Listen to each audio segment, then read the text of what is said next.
Eddy Kenzo annyonnyodde ensonga lwaki yamiitiza omukulembeze w'eggwanga akatambi nkayina mu maaso awo big eye sibirungi nakamu maziga meereeri bannange byonna mbiyina mu maaso awo Spice Dana naye talubuzeemu Jennifer Furufiga naye muyina mu maaso awo Alien Skin naye muyina wali wonna teyuno omufere bamukwatidde kata bannange mutima 5 star oli mwabulemwa Arthur Kayima naye muyina mu maaso awo mugamba mutya mwasiibye mutya kansubire muli bulungi ba mikwano ng'enkola yaffe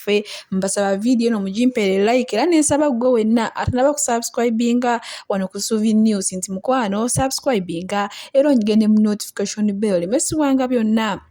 byemba nteekayo bannange ekitooke kifansayira waliwo omuyimbi yayimba oluyimba agamba nti ekitooke kifansayira ky'omubutuufu ono gwolaba gwe nkuteeredde awo yali mukyala oba ex wa Mickey Wine munne ng'akyali mu bufumbo oba ng'akyali mu maka ga Mickey Wine munne ng'omukyala yenna yali afaanana bubi ogamba nga yenna tafaananikako naye maama saawa zino yenna alinga kyakugamba yenna alinga kyakulya bannange amazima gali nti alabika bulungi era ndowooza Mickey Wine yatandise dde okusalinkiriza wabula bannaye gwe wenna omukulu ali ataddemu ono omukyala enfimbi mukwano bambi weebalire ddala naye maama omukyala ng'ali mu maka gali neme okutokomoka mugambo nammwe abaamulaba mwamulaba ate bwe nkuzaako eno ewali yanisikinya era nga munnange bafunye omugagga agenda okutambuza eno Nkwakyo festival okuva weegenda okugwera era nga bamutaddemu obukadde 200 akatambi kayina maaso bagenda tuwa milioni 200 okukola Nkwakyo festival kati anoonya gyagenda banking ezo ssente ebyo byalimu ate ne sikini ali bize ani agenda ozibawo abagagga gye bali ffe twafunye abagagga bagenda oteeka oba wamututemu banene abanene nzensi bamanyi naye waliwo omusajja agenda tuwa ssente milioni 200 nolwaleero tusibe meeting gyenfa nefurufuga ali awo noyo omulaba olwoyagala omutonezaamu kamera jeno bamulabye tuba meeting ali riskini agenda muwa milioni ezo bamuwaddeko advance today bagita Nkwakyo festival tugenda kikuba Madubala omugamba akagambo kinga tusiibula Madubala akagambo ke mugamba akwate tiktok ye yetondere abaana ba Fangoni ayetondere ambassador Frank Abaho yetondere maza wa Fangoni Furufuga generali Field Marshal yetondere n'abaana bonna bakirimeti baani abaana bonna byebyo kyo kyawedde munnange era gwe wenna abadde alimu okwemulugunya mbu tegenda kubeerayo begenda kubeerayo kyawedde dda anti omugagga bo amaze bateekamu omuthimbi bannange wetuli mu saidi eze ate ye mutima 5 star munnange ate si y'omu ku bantu ababba bannayuganda kata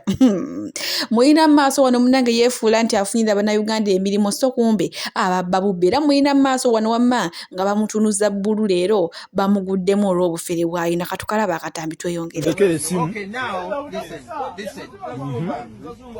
By the name of Mutima tomorrow I'll bring you the money, your money tomorrow. Yes, and what have you left here? I've left here my phone. Which type of phone?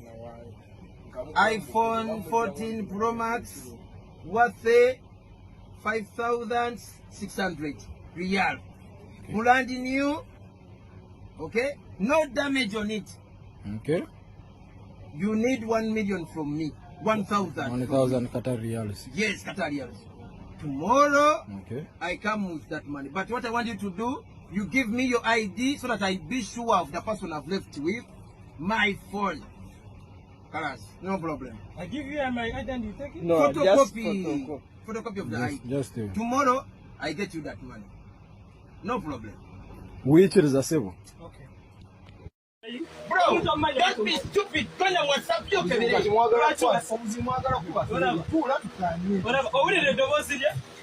That phone is 4 million.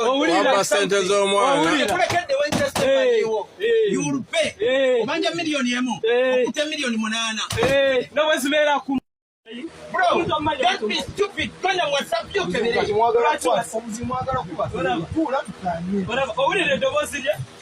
That phone is 4 million.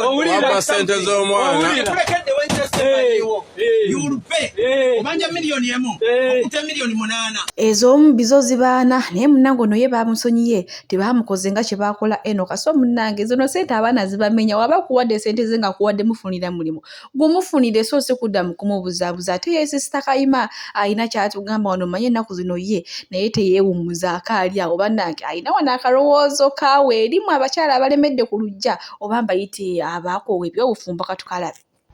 ebula ennaku mbale naguno ogumaleko ng'odibye mu gatibwa agatokomoka abamba agamwa Munnange olunaku lw'okwosejjo yali birthday ya mwana muwala ono Doreen Nasa era nabaleeteraku wano ne mbagamba nti munnange mazaalibwa ge ate mulowooza omukulu Bajjo teyeesimbyewo dda ye munnange yagambye nti teri kintu kimusanyula ku nsi kuno nga mwana muwala ono bannange bw'aseka n'awulira ng'amusekera ku mutima bannange bw'atambula n'awulira kugamba ng'atambuza obulamu bwe bannange Bajjo naye maama ye mwana muwala agamba ha Bajjo nga mutya Bajjo nga avuma era munnange Bajjo yavuddeyo n'atugamba nti singa mwana muwala ono aŋŋaana ng'atuuse n'okunnyambaza essuuti ey'ebbeeyi gye binakira munaabira bakatambi nkayina maaso Bajjo ng'alangira abantu ndemba mbiraba ne muti nze mutya Bajjo si mulungi ekimala kubanga tuli impressed by him nze kati what I want in a man is far from Bajjo so anakugamba what exactly I want naye munnange kyenjagala omugamba tiyebale kugezaako tagwamu maanyi a man has to keep pushing asigale nga apushinga naye nga buli kyaweereza njakiteekangayo ebirenga evidence mwesiga leero Bajjo ampadde kino bwampereza Bajjo ampadde essaawa guys enja kubambawo updates ku social media platforms zange kyona naye maama Doreen ng'akyagugubye agamba bannange nze omusajja mutyavu manyo munnange wavuma naye bino ebintu bibeera bya laavu tajja kuvuma kyokka ekyewunyisa ayinayo omukyala e Dubai amanyikiddwa nga Nashugulu naye maama abasajja oba mwagala ki ate we tuli mu sayidi ezeeyo bwe nkuzaako eno ewa Eddy Kenzo munnange avuddeyo n'atunyonnyola nsonga ki era lwaki yagenze n'amiitinga omukulembeze w'eggwanga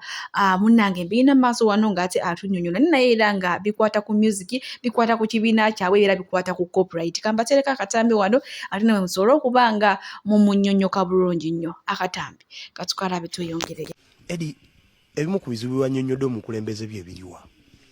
copyright law of course okay. Yes kyokka no copyright law n'okwongera okumusaba nti bakoze batya okulaba nti supporting to make the vibrant music industry tulina okukolera wamu ng'eggwanga okulakulanya okuzimba economy etweyagaza ffenna naye nga intellectual property omuntu aba asobola okuteeka obudde mu kulima n'abuteeka mu kulunda n'abuteeka mu oil n'abuteeka mu gas and what minerals intellectual property tosobola gyerabira because intellectual property is here to stay osanga ne gye basena amafuta gayinza okuggwayo mu myaka nga 3 okuva kati but intellectual property tuzaala every day it is here to stay tulina okugikwata obulungi kuba byebimu ku bintu ebisobola okumakinga eggwanga okubeera stable for a very long time. Eddy tewabuuse mitendera oba tewayisiza mu parliament lugayo oba maaso kubanga wagendayoko era nosuubira nti wali ogenda funayo obwenkanya oba probably solution nga katisaayi niwagenzi wa president oza parliament katene kuyamba ku copyright parliament natwalayo twatwalayo okwemulugunya kwaffe oba okitegeera okulaga nti tulina petition eno tupetitioninga ng'abayimbi olw'ebizibu bino wammanga oba okitegeera then of course music industry and its leadership as a head oba olina okunnyonnyola the head of the state what are you doing and why are you doing it you understand kubanga ye kamala byonna nkimanyi ensonga gy'oliko Eddy ne muganda oba mukwano gwo Dr. Hildaman ya copyright yemu gyatambuza in fact yafunamuko ne leave okuva mu parliament wagenze naye wamulabyeko mbuuza sagenze naye okay so kadi yalina direction ndaje yakutte nayo n'okwata endala gugwa gutya ono alya n'oli alya emmere ewooma kozi oli muganda okay so Eddy tusuubire ki after good results because we are very organized group of people tuli wano okukyusa the face of Uganda music industry as one, you understand. So tuli mugeza ku kuchanginga narrative tuve mu kifaananyi abantu mwe badde batulabira to a brand new music industry that is going to be good for each and everyone. Babalabanga babega mufuke ba givers rather than begging. Not even kutulabanga ba bega, but ibintu ebimu bituuseewo olw'ensonga ezimu oba endala. You understand? Ebyo bitugezaako kulaba nti tulwanyisa individualism. Abantu okuba nti bayingira mu office omwomu. This time around government webeyamba oba ina support gyegenda okukwasaganya n'abantu ina kwasaganya ggwanga lyonna wamu wabula si group ka muntu omu babiri. No, we have 25 associations as we speak. Era nga tuli mu talks n'endala associations tulabe ziri major okulaba nti we come as one tusobole okuba nga tutambuza eggwanga eryawamu. Okay. Masaawo nina akatambi ate munaye baana balezi nga batwala bulala nnyo Big Eye bannange nemwe Big Eye yabakola ki yasala nadde eno gye mwali mwagala neera still bannange era mukyamuvuma kiki nnyo abantu akatambi kalina mu maaso wano nga bamuvuga sipiidi. Big Eye mwali naawe tabiriimu ate ku ki Big Eye tabiriimu bino ebintu naye boy Big Eye gwe wanyiiza Chaja sebona chaja wa musajja wa fembo yagala feva kati oli eri obongota yegwe gwe bayimbira babongote yegwe anti ye ono olaba chaputa kati ovudde eri okuse obuzibu bwa Big Eye amayimbo obadde inategula wanadda saidi ya numpu ye yayimbako bimalo akadongo ko kanafu ye boy aina akadingi dyako sikadongo Big Eye olabanseka alowooza Big Eye sevo sibuli addamu saidi ya Bobi Wine bagamba omusajja oyo anyigidde ki bamanyi bagamba omusajja anyigidde ki yasitera kunyiga atali n'endongo gye mumubanja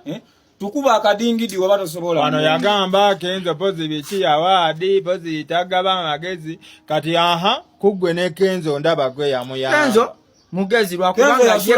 Kenzo ye mugezi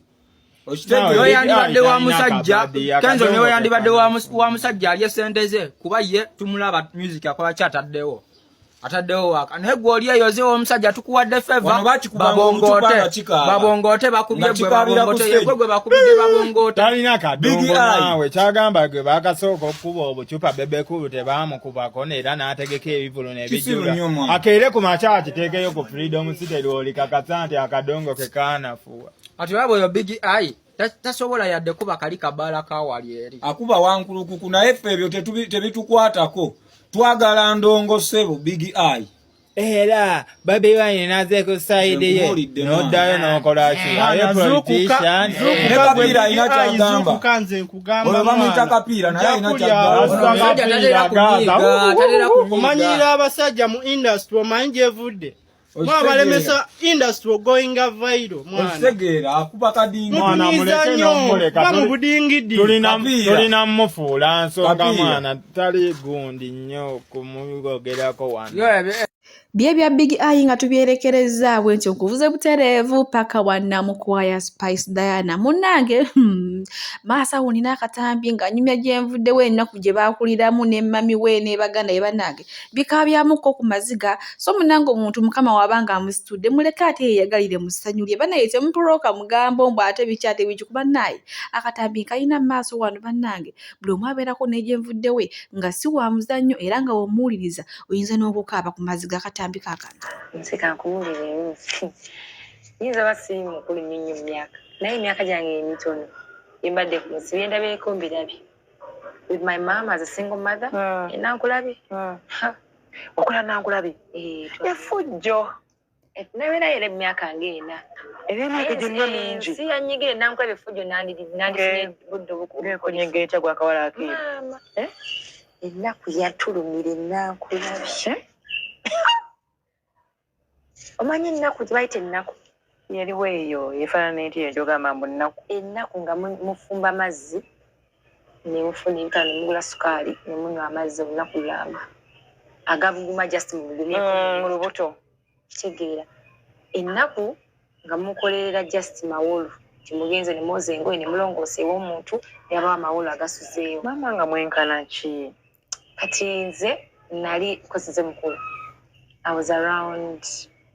nalinga kufa kumyaka nga 13 our last born tomulabye baddawo kati kakulu kali mu senior 3 muli bameka tuli bana naye kaali kayonka wena muli bawala tuli bawala kuliko mulizo wakusatu so kati daddy waffe yaleka mami wange nga bibi waffe last born waffe ayonka kati nze mbadde taata we paka ngayonka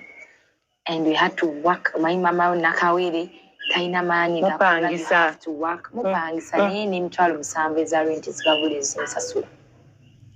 emali nisatu nga temuzina landiro nage nasuka n'abavuma n'abasensibula bwati naye okusinza ku bufaananyi bwe nalako ng'osibye ne beads ebiseera ebyo abantu baba ebiseera ebyo birala wakati eyo that was with my dad kati ne baawukana ne mami wange and then we met our stepfather tubeera mu bulamu twaliko mu bulamu bulungi like you know life oyako mu bulamu bulungi and then sente nesituuka nezigwawo ya family ngawo bimanyi nemudda ku zero kibayita zero so twakuliramu embeera bwetyo nankulabye waawona next to kiwunya and then awe watyo bwana bwafubutukawo emisinde bwekaddene bwebuyomba jangu naiba omwana we yakoze pupu wano wange tena kuwota meloni eyo si wange owebijanjalo wooli awo babeerawo nga bukaya ebyo bikuliramu byonna byampa ekyokuyiga byampa okumanya obulamu n'okumanya abantu embeera gye bayitamu kati byonna mbikuze ngenza okukula otuuka wano nga mmanyi omuntu wa wansi kyayitamu nga mmanyi nti nno nnusu 10 saves a life nga mmanyi nti okwata eminwe ebiri n'ogiwa omuntu saves a life because ffe twatuukanga nga nusu 5 it's lunch for family of 5 nusu 500 nga zitumala nga tuzifuna olunaku luba luwedde mugenda kulya kisuuti kawunga n'obuugi tulina bwe twagulanga ebindaazi wala ekindaazi kibayita bino ebindaazi ebinene we kati bakitundanga kinene nga mukisalamu bwe muti buli omu naafunako piece then ne mufumba amazzi agokya ne muteekamu sukaali ekinsala ne kimuyita waawo temwazanga misango ku kyalo unabbekano unasekino nga abaana nga mukola emisango tegibulamu tulina ne gwe twakubaawo kale batugobe ku kyalo wali mwana wakikula ki ng'okula spice